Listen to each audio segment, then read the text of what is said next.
ఏయ్ ఏయ్ పక్క చూపులంటే తాగిదబ్బా అగా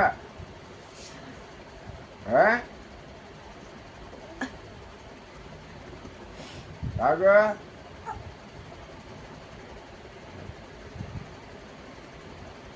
టైం తేడా వచ్చేసింది. ఫోన్లో పడింది చూపు. కాదు శ్రేష్ట ఫోన్లో పడిందా? కాదు అవి బాగున్నాయా?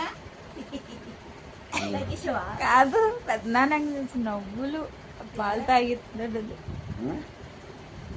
ఏమన్నా ఒక్క నిమిషం చెయ్యి తాగమ్మా, ఇంకా తాగమ్మా.